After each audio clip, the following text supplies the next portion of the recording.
I'm going to tell you something I have never said publicly before. I spent 3 entire years of my life as a ghost.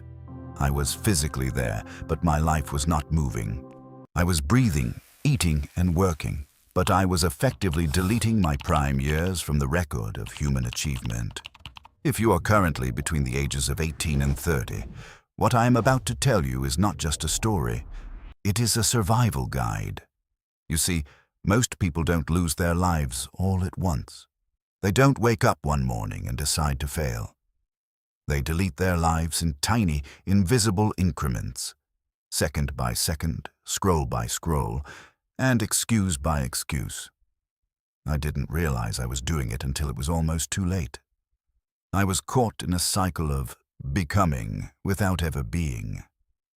If you feel like time is slipping through your fingers, and if you feel like you are perpetually getting ready to start your real life, you're in the danger zone. We need to talk about how those 3 years vanished so you don't let it happen to you. The first year I wasted, I didn't even feel it going. I wasn't a lazy person in the traditional sense. I didn't spend all day in bed, but I was on my phone for an average of 6 hours every single day. It didn't happen in a single 6-hour block. It happened in tiny, invisible chunks, 20 minutes here, 40 minutes there. I told myself I was staying informed.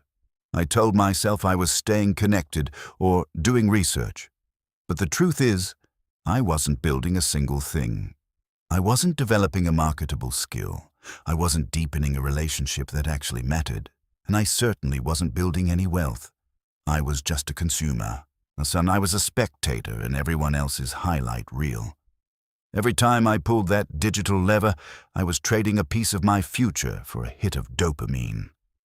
By the end of that first year, I had produced 0 value, but I had consumed thousands of hours of noise. I had effectively deleted 365 days of growth, and I barely even noticed. By year 2, I realized the scrolling was a problem, so I pivoted. But instead of moving toward action, I moved into the most dangerous trap of all, the overthinking trap. I became a professional student of success. I read every book, I watched every productivity tutorial, and I listened to every motivational speech. I had a system that looked perfect on paper. I had 5 different journals, color-coded calendars, and intricate to-do lists. I knew exactly what I needed to do to change my life. I had the map, but I refused to take a single step. I had replaced doing with planning. My brain was tricking me into feeling the satisfaction of progress without the pain of the actual work. I was moving, but I was going nowhere, like a car with the engine revving in neutral. I spent 12 months preparing for a life that I was too afraid to actually start. Year 2 wasn't lost to laziness. It was lost to the cowardice of perfectionism. Year 3 was the year of the story. I began to construct a narrative to explain why I wasn't where I wanted to be. I blamed the economy. I blamed my background. I blamed the people around me. I convinced myself that the conditions weren't right yet. I told myself I would start when things were more stable, or when I had more money, or when I felt more ready. This is the excuse cycle, and it is a protective shell we build to keep our egos safe from the reality of our own inaction. The truth is, conditions are never perfect. The world is designed to be chaotic. The people who actually build things, the builders, the creators, the entrepreneurs, are the ones who build through the noise, not after it stops. By the end of year 3, I had become an expert at justifying my own mediocrity. I was safe, I was comfortable, and I was completely stuck. The moment everything changed was the moment I stopped lying to myself and did the math. I sat down with a pen and a piece of paper and calculated exactly how many hours I had deleted in those 3 years. The number was 6,500 hours. When that number hit the paper, it hit me like a physical wall. 6,500 hours is enough time to master a difficult language. It is enough time to build $1 million business from scratch. It is enough time to transform your body into an elite athlete. And I had spent it all on nothing. I had traded 6,500 hours of potential for 6,500 hours of digital static and mental excuses. I couldn't unsee that number. From that day on, I treated every hour differently. I realized that time is not something you have. It is something you spend.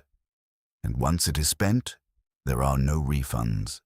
If you feel like you are in year 1, 2, or 3 of your own deleted years, you need to stop. Right now, you cannot get those years back, but you can decide that the next 12 months will not go the same way. The redemption protocol is simple, but it is not easy. It requires you to kill the person you have been so the person you can become can survive. First, you must adopt an action-first philosophy. Stop planning, stop researching, take the smallest, most imperfect step toward your goal today.